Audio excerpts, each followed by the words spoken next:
2 Kings 2. I read from the Institute for Scripture Research, the ISR, because it takes a direct translation from Hebrew to English, Greek to English, and Aramaic to English.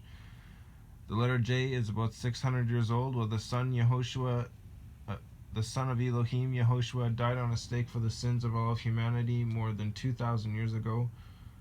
Died and risen over 2,000 years ago. Well, I mean, after he died, he risen 3 days later, so same thing.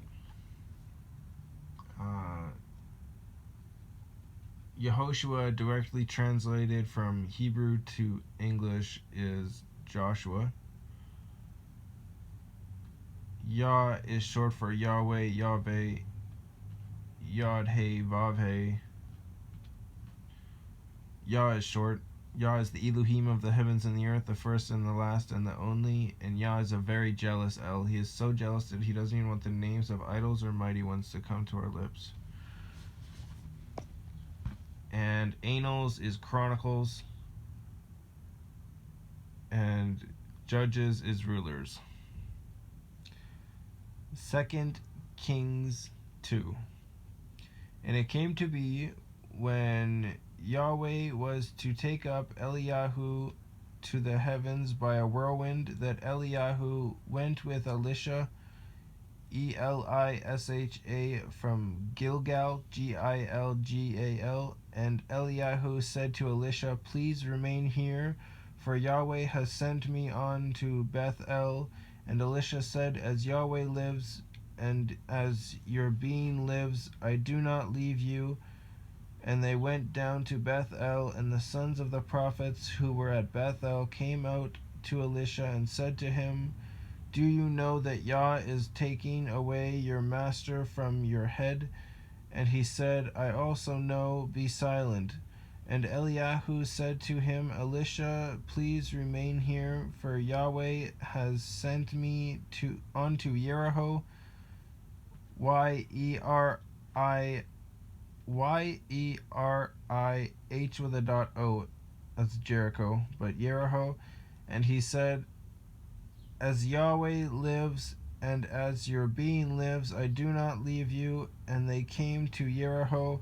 And the sons of the prophets who were at Jericho came to Elisha and said to him, "Do you know that YahWeh is taking away your master from over you today?" And he said, "I also know, be silent."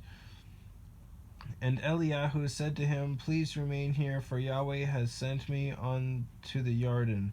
And he said, "As YahWeh lives, and as your being lives, I do not leave you." And the two of them went on, and 50 men of the sons of the prophets, who went and stood facing them at the distance, while the two of them stood by the Jordan. And Eliyahu took his mantle and rolled it up and struck the water, and it was divided this way and that, so that the two of them passed over on dry ground.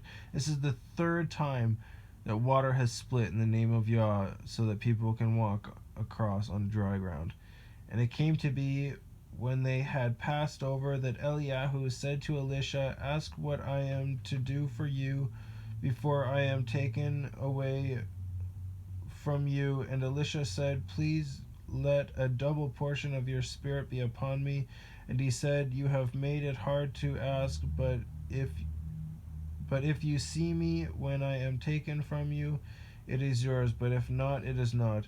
And it came to be, as she continued on and spoke, that see, a chariot of fire with horses of fire, which separated the two of them. And Eliyahu went up by a whirlwind into the heavens. And Elisha saw it, and he cried out, my father, the chariot of Israel and its horsemen." And he saw him no more. Then he took hold of his garments and tore them into pieces. And he took up the mantle of Eliyahu that had fallen from him, and went back and stood by the bank of the Jordan.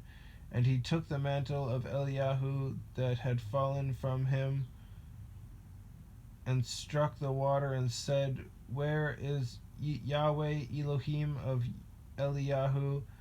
And he struck the water, and it was divided this way and that, and Elisha passed over. And when the sons of the prophets who were from Jericho saw him, they said, the spirit of Eliyahu rests on Elisha. And they came to meet him and bowed to the ground before him. And they said to him, look, there are 50 strong men with your servants. Please let them go and search for your master, lest the spirit of YahWeh has taken him up and cast him upon some mountain or in some valley. And he said, send no one. But they pressed upon him till he was ashamed, and he said, send. So they sent 50 men, and they searched for 3 days, but did not find him.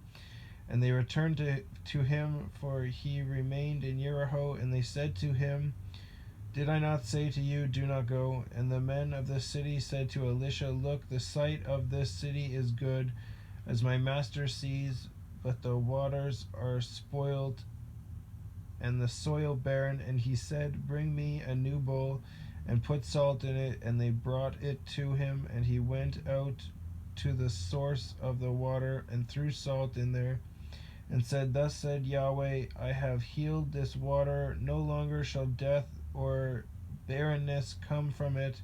And the waters were healed to this day, according to the word of Elisha which he spoke. And he went up from there to Bethel. And as he was going on the way, some youths came from the city and mocked him, and said to him, go up, bald head, go up, bald head. Bullies. I don't like bullies. And he turned around and looked at them and pronounced a curse on them in the name of YahWeh. And 2 female bears came out of the forest and tore to pieces 42 of the youths. And from there he went to Mount Carmel, and from there he returned to Shamron. 42 young people that were mocking a man and bullying him got ripped to shreds by 2 female bears. Holy. That is a good reason not to mock people and make fun of them and look down on them. You should never look down on anyone, regardless of what they did or what they look like or anything like that. You can't look down on anyone, because you are no different than they are. Anyways.